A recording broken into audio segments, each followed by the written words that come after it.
এখনো কচি যে সেজন্য সহ্য করতে পারছিলাম না। এখনো কচি যে সেজন্য সহ্য করতে পারছিলাম না। এখনো কচি যে সেজন্য সহ্য করতে পারছিলাম না। আমি ময়না, আমি গ্রামের মেয়ে। গরিব আমাদের সংসার।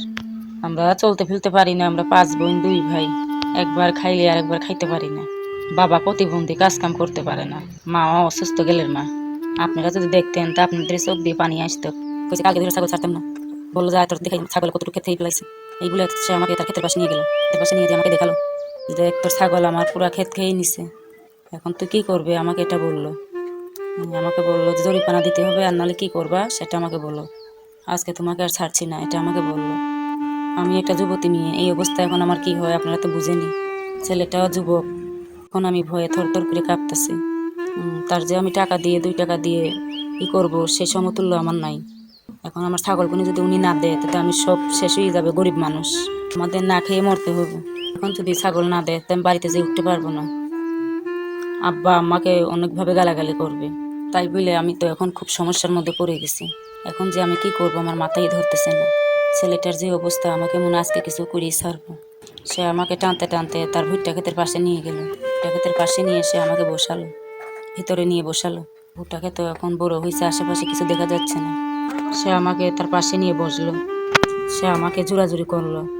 সে আমাকে বলল তোমার ছাগল আমার এই ভুট্টা ক্ষেতটা খাইছে। আমি বললাম যে ভাই আমি তো ছাগল ছুড়াতে পারি না, কি করবো। সে বলল তুমি পারিস না কেন। সে বললো আমরাও তো ছাগল পালি, আমাদেরও তো ছাগল আছে। সে জানে সে বলল যে তুমি জানো না আমার 2টা রাম ছাগল আছে বড় বড়। সে বলল আমার ছাগলকে কের বাড়িতে যায়। সে বলল তোমার ছাগলে তো আমরা ক্ষেত খাই কেন। সে বলল আজকে তোমার এই উত্তর দিতে হইব, আজকে তোমার জরিপানা দিতে হইব। আমি বললাম যে ভাই আমি যে 2 টাকা জরিপানা দেবো আমার সেই সমতুল্য নাই। সে বলল যে জরিপানা দিতে না পারলে আমি যেটা চাই সেটাই তোমার দিতে হবে। আমি বললাম যে আমি কি দেবো তোমাকে, আমার কাছে তো কিছু নাই দেওয়ার মতন।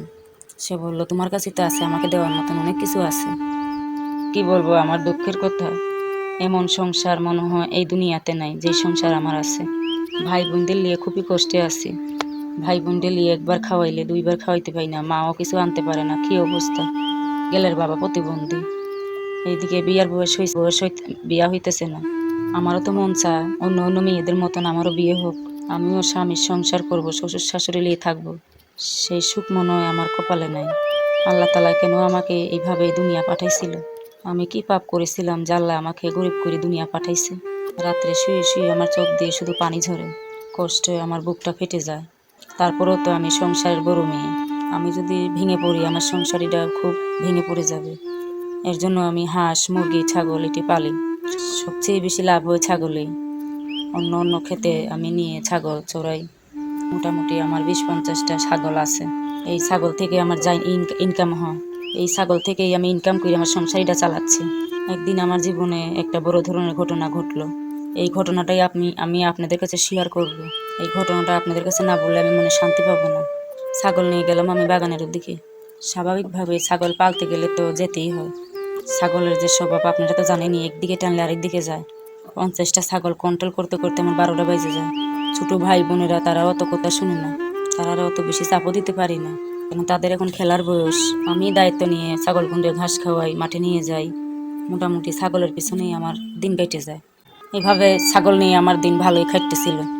আপনারা যারা ছাগল পালেন তারা এটা ভালোই বুঝবেন। বৃহস্পতিবার বিকালবেলা সেই ঘটলো আমার ঘটনা। আমি অন্য দিনের মতন ছাগল নিয়ে গেলাম। ছাগল নিয়ে যাওয়ার পরে কৃষকের ক্ষেত খাইয়ে ফেলাইল। আর নতুন ভুট্টা ক্ষেতটা লাগাইছে সেই ক্ষেতটা আমার ছাগলে খাইয়ে ফেলেছে। তখন তো আমি খুবই ভয় পেয়ে গেলাম। যার ভুট্টা ক্ষেত সে ওই এলাকার মধ্যে খুব ধনী লোক, তার ক্ষেত আমার ছাগলে কয়েকদিনেরও খাইছে। আমি রিকোয়েস্ট করে গরিব বলে তাকে বলার পরে আমার ছাগলটি দেয়। বৃহস্পতিবারে যে অবস্থা, এখন আমি তার কাছে কেমনে যাই। এখন আমার নিজেরই ভয় করতেছে, তার ক্ষেত প্রতিদিন খায় ছাগলে, কি কাছে যাই, কিভাবে যাই আমি তার কাছে বলবো, আমি সেই সাহস পাচ্ছি না। তারপরে আমি ভয়ে ভয়ে তার কাছে গেলাম। যার ক্ষেত সে বাড়িতে নাই, তার ছেলে আসলো। তার ছেলে এসে আমাকে উল্টাপাল্টা গালাগালি শুরু করলো। কয়ে এই তুই কি কোস, তোর ছাগল আমার ক্ষেত প্রতিদিন খায় কেন। আমলো তোর জায়গা জমিন নাই, তোর ছাগল পালন লাগে কেন। তোর ছাগলটি কইছে কালকে ধরে ছাগল ছাড়তাম না। বললো যে তোর দেখাই ছাগলে কতটুকু ক্ষেত খেয়ে ফেলাইছে।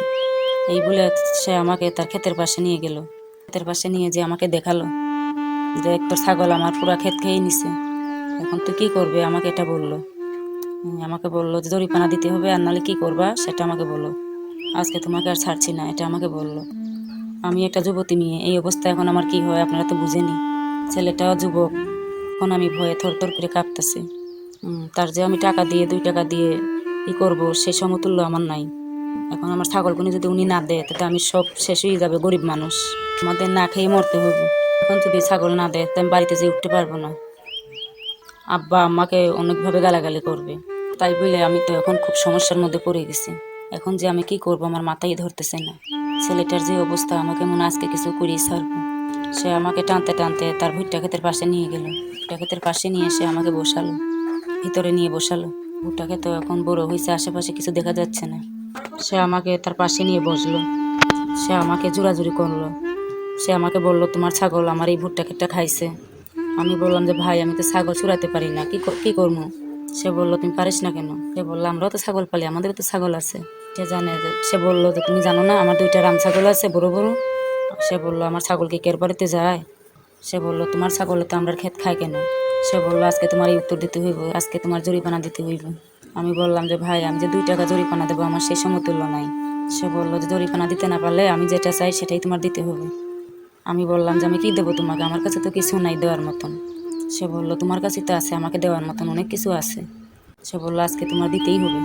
এই বলে সে আমাকে পাশে এসে আমার বসলো। সে বলে আমার কাপড় চোপড় টেনে টেনে খুললো বসে।